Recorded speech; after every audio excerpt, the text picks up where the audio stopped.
Shri N Sreekumar, എന്തായാലും suspense നിലനിൽക്കുകയാണ് BJP-യിൽ. താങ്കളുടെ ഒരു വിലയിരുത്തൽ എങ്ങനെയാണ്? നിലവിലെ പ്രസിഡന്റ് തന്നെ തുടരുവാനാണോ സാധ്യത, അതോ പുതിയ ഒരാൾ BJP-യുടെ തലപ്പത്തേക്ക് കേരളത്തിൽ എത്തുമോ?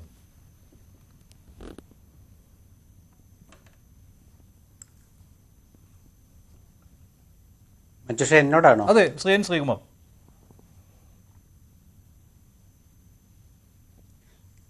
മഞ്ജുഷ, ഇതിൽ BJP-യുടെ സംസ്ഥാന പ്രസിഡന്റ് ആരായാലും അത് കേരള രാഷ്ട്രീയത്തിൽ പ്രത്യേകിച്ച് മാറ്റമൊന്നും ഉണ്ടാകാൻ സാധ്യതയില്ല. അപ്പം അതുകൊണ്ട് ആര് പ്രസിഡന്റ് ആകുന്നു എന്നുള്ളത് ആ പാർട്ടിയിലത്തെ ഒരു ആഭ്യന്തര പ്രശ്നമായിട്ട് മാത്രമേ മാറുന്നുള്ളൂ. ഇപ്പം കെ സുരേന്ദ്രൻ പ്രസിഡന്റായിട്ട് വീണ്ടും വരികയാണ് എന്ന് വരണമെന്ന് ചിലർക്ക് താല്പര്യം ഉണ്ടാകും. ഇവിടെ നമ്മുടെ നേരത്തെ സംസാരിച്ച സുഹൃത്ത് പറഞ്ഞ പോലെ ശോഭാ സുരേന്ദ്രൻ വരണമെന്ന് താല്പര്യം ഉണ്ടാകും. പക്ഷെ അങ്ങനെയൊക്കെ താല്പര്യം ഉണ്ടാകുമ്പോഴും നമ്മളെ ഈ രാഷ്ട്രീയമായിട്ട് നല്ല കൗതുകത്തോടെ ഇതൊക്കെ കാണുന്നവർ ചിന്തിക്കുക, ആര് പ്രസിഡന്റായിട്ടും BJP-ക്ക് കേരളത്തിൽ എന്താണ് ഒരു ഗുണഫലം ഉണ്ടാക്കാൻ സാധിക്കുക എന്നുള്ളതാണ്. അതിനിപ്പം ഇവരാര് പ്രസിഡന്റ് ആണെങ്കിലും ഇല്ലെങ്കിലും സുരേന്ദ്രൻ തുടർന്നാലൊന്നും അതിലൊരു മാറ്റം ഞാൻ കാണുന്നില്ല. പക്ഷെ സുരേന്ദ്രൻ മാറുമെന്ന് നമ്മൾ ചിന്തിക്കാൻ കാരണം അദ്ദേഹം ഇപ്പം 5 വർഷമായിട്ട് പ്രസിഡന്റാണ്. അപ്പോൾ 5 വർഷമായി പ്രസിഡന്റ് ആയിരുന്ന ഒരാളെ വീണ്ടും നിയമിക്കുമ്പോൾ ആ പാർട്ടിയിൽ മറ്റാരും ഇല്ലേ പ്രസിഡന്റ് ആകാൻ എന്നൊരു ചോദ്യം അതിൻ്റെ പ്രവർത്തകർ ഉന്നയിക്കും. അപ്പോൾ അത് ഒഴിവാക്കാനായിട്ട് എനിക്ക് തോന്നുന്നത് ഇപ്പോഴത്തെ അവസ്ഥയിൽ MT രമേശിനെ അവർ പ്രസിഡന്റ് ആക്കാനുള്ള സാധ്യതയാണ് ഞാൻ കാണുന്നത്. ഇനിയിപ്പോൾ വേറൊരു കാര്യം എന്താ വെച്ചാൽ, കഴിഞ്ഞ ദിവസം രാജീവ് ചന്ദ്രശേഖരൻ പറഞ്ഞിട്ടുണ്ട് ഞാനും പ്രസിഡന്റായിട്ട് ഒരു സ്ഥാനാർത്ഥിയായിട്ട് താല്പര്യമുള്ള ആളാണെന്ന്. രസകരമായ വസ്തുത, ആ പ്രസ്താവന വന്നിട്ട് ഒരു അടുത്ത ദിവസം നമ്മുടെ ശശി തരൂർ വിഷയത്തിൽ കെ സുരേന്ദ്രൻ ശശി തരൂരിനെ അങ്ങോട്ട് പിന്താങ്ങുകയും ചെയ്തു. തിരുവനന്തപുരത്ത് ശശി തരൂര് തോൽപ്പിച്ച രാജീവ് ചന്ദ്രശേഖരനെ ആണ്. അപ്പോൾ അത് പെട്ടെന്ന് ഓർക്കാനും സഹായകമായി. പ്രസിഡന്റായിട്ട് വരുന്ന ആൾ തിരുവനന്തപുരത്ത് തോറ്റ ആളാണ് എന്നൊരു ഓർമ്മിപ്പിക്കലായിട്ടാണ് എനിക്ക് തോന്നിയത്. തെറ്റാകാം, ശരിയാകാം. എന്തായാലും BJP-യിലത്തെ ഇപ്പോഴത്തെ പ്രശ്നം എന്താണെന്ന് വെച്ചാൽ, കേന്ദ്രത്തിൽ അവർക്ക് ഭരണമുണ്ട്. ആ എന്തായാലും ഒരു ഭരണം ഒരു ഗ്ലാമറാണല്ലോ. ആ ഗ്ലാമറാണ് സത്യത്തിൽ കേരളത്തിലെ BJP ഇപ്പം നിലനിർത്തുന്നത്. ഇപ്പം 2014 വരെ BJP-യിൽ അത്ര ഒരു ആകർഷകത്വമൊന്നും ഉണ്ടായിരുന്നില്ല. പക്ഷെ മോദി വന്നപ്പോൾ മോദിയാണ് താരം എന്നുള്ള രീതിയിൽ വരികയും മോദി പ്രധാനമന്ത്രിയാവുകയും ചെയ്തു. അദ്ദേഹം 2014-ലും 2019-ലും പിന്നെ ഇപ്പോഴും അധികാരത്തിൽ വന്നു. അപ്പോൾ ആ ഒരു ഗ്ലാമർ BJP കാത്തു സൂക്ഷിക്കുന്നുണ്ട്. അപ്പോൾ അതുകൊണ്ടാണ് അവിടെ പ്രസിഡന്റ് ആവാനുള്ള ഒരു താല്പര്യം കൂടുന്നത്. പക്ഷേ അത് അവരുടെ അണികൾക്കിടയിലെ വലിയ ആവേശം ഉണ്ടാക്കുന്നില്ല. അവരുടെ വോട്ടുകളുടെ ഷെയർ ശതമാനക്കണക്കിന് കൂടിയെങ്കിൽ അവർക്ക് ജയിക്കാൻ പറ്റുന്നില്ല. ഇപ്പം നമ്മൾ എപ്പോഴും ചൂണ്ടിക്കാണിക്കുന്നത് സുരേഷ് ഗോപി ജയിച്ചില്ലേ എന്നുള്ളതാണ്. സുരേഷ് ഗോപി ജയിച്ചത് സുരേഷ് ഗോപി ആയതുകൊണ്ടാണെന്ന് പറഞ്ഞാൽ ഒരുപക്ഷെ BJP സമ്മതിക്കില്ല. അത് താമരയല്ലേ ചിഹ്നമെന്നാണ് ചോദിക്കുക. അത് വാദത്തിന് അംഗീകരിച്ചു കൊടുക്കുക, അവിടെ നിൽക്കട്ടെ. നമ്മൾ അതിനെക്കുറിച്ച് ആ വിഷയത്തിൽ നമ്മൾ ഒരുപാട് ചർച്ച ചെയ്തിട്ടുള്ളതാണ്. പക്ഷേ BJP-യുടെ വിജയമല്ല. കാരണം തൃശ്ശൂര് ഇപ്പൊ നേരത്തെ പറഞ്ഞ BJP സഹയാത്രിക സംസ്ഥാന പ്രസിഡന്റ് നേട്ടമല്ല എന്ന് ഉയർത്തിക്കാണിക്കുവാൻ പാർട്ടിയിലെ തന്നെ ഒരു കൂട്ടം ആളുകളുണ്ട്. എങ്കിലും അത് സംസ്ഥാന പ്രസിഡന്റിന്റെ അക്കൗണ്ടിൽ കൂടി ഉള്ളതാണ്.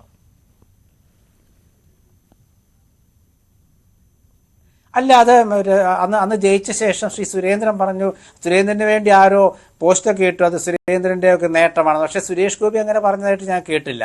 അദ്ദേഹം പറഞ്ഞത് എന്താണെന്ന് വെച്ചാൽ എനിക്ക് എല്ലാവരും വോട്ട് ചെയ്തു എന്നുള്ളതാണ്. മാത്രമല്ല അദ്ദേഹം അന്ന് ജയിച്ച ശേഷം പിന്നെ പറഞ്ഞത് അച്യുതമേനോനെ കുറിച്ചും ഇന്ദിരാഗാന്ധിയെക്കുറിച്ചും കരുണാകരനെക്കുറിച്ചും ഒക്കെയാണ് ഞാൻ കേട്ടത്. അദ്ദേഹത്തിൻ്റെ ആ ഒരു രീതി അങ്ങനെയായിരുന്നു. അദ്ദേഹം BJP-യുടെ സംസ്ഥാന പ്രസിഡന്റിന്റെ ക്രെഡിറ്റ് സുരേഷ് ഗോപി കൊടുത്തതായിട്ട് ഞാൻ ഇതുവരെ കേട്ടിട്ടില്ല. അതുകൊണ്ട് ഞാൻ പറയാതിരുന്നത്. ഇനിയിപ്പോൾ അവരുടെ പാർട്ടി യോഗത്തിലെല്ലാം പറഞ്ഞിട്ടുണ്ടോ എന്ന് എനിക്കറിയില്ല. അത് പിന്നെ അങ്ങനെ ഉണ്ടെങ്കിൽ ഞാനത് തിരുത്താനും തയ്യാറാണ്. പക്ഷേ ഞാൻ പരസ്യമായിട്ട് ഞാൻ കേട്ടില്ല. ഇപ്പോൾ ഇവിടെ വിഷയം എന്താണെന്ന് വെച്ചാൽ, ഇവിടെ ആര് വരുന്നു എന്നുള്ളതല്ല വിഷയം.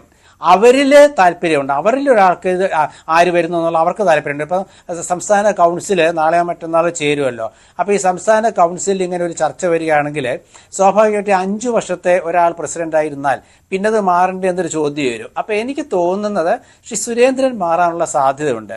അതിനുശേഷം ഇപ്പോഴത്തെ അവസ്ഥയിൽ താരതമ്യേന ഒരു ഇത് ഞാൻ കാണുന്നത് MT രമേശാണ്. പിന്നെ വേറൊരു കാര്യമുണ്ട് മഞ്ജുഷ, ഇതിൽ നമ്മൾ കാണാത്തൊരു വിഷയം, കേരളത്തിലെ CPM-ഉമായിട്ട് വലിയ എന്താ പറയുക അകൽച്ച കാണിക്കാത്ത, പ്രത്യേകിച്ച് പിണറായി വിജയനോട് താല്പര്യമുള്ള ഒരാൾ പ്രസിഡന്റായി വരണമെന്ന് BJP-യുടെ തലപ്പത്തുള്ളവർക്ക് താല്പര്യം ഉണ്ടാവും. അത് CPM-നും ഉണ്ടാവും.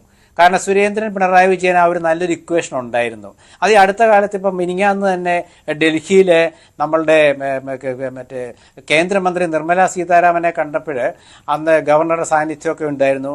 അപ്പോൾ അവിടെ എന്താണ് ചർച്ച ചെയ്തത് എന്നൊരു ചോദ്യം വന്നിട്ടു. ആ ചർച്ച എന്താണ് ചെയ്തതെന്ന് കേരള മുഖ്യമന്ത്രിയും പറഞ്ഞില്ല, അതുപോലെ തന്നെ നമ്മുടെ കേരള CPM നേതൃത്വവും പറഞ്ഞില്ല. ജനങ്ങളുടെ ഒരു പണം കൊണ്ടൊക്കെയാണല്ലോ അവർ യാത്ര ചെയ്തത്. പക്ഷെ അത് വളരെ വ്യക്തമായിട്ട് കെ സുരേന്ദ്രൻ പറഞ്ഞു, അവർ കാപ്പ് കുടിച്ചുകൊണ്ട് എന്താ തെറ്റ്. അപ്പോൾ പിണറായി വിജയനോട് ന്യായീകരിക്കാൻ വന്ന ഏക ആൾ കെ സുരേന്ദ്രനാണ്. അപ്പോൾ അതുകൊണ്ട് അങ്ങനെയൊക്കെ നോക്കുമ്പോൾ കേരളത്തിലെ CPMന്റെ താല്പര്യത്തിന് ഇത് വലിയ പങ്കുണ്ട്. അത് ഞാൻ പറയാൻ കാരണം ഞാൻ ഇതായിട്ട് പറഞ്ഞതല്ല. കാരണം കേരളം BJPക്ക് പെട്ടെന്ന് ഭരിക്കാനുള്ള ഇത് ഇപ്പം ഇല്ല, ഇപ്പോഴത്തെ സാഹചര്യത്തിൽ ഇല്ല. നേരത്തെ ജേക്കബ് ജോർജ് പറഞ്ഞ പോലെ LDF UDF തമ്മിലാണ് മത്സരം.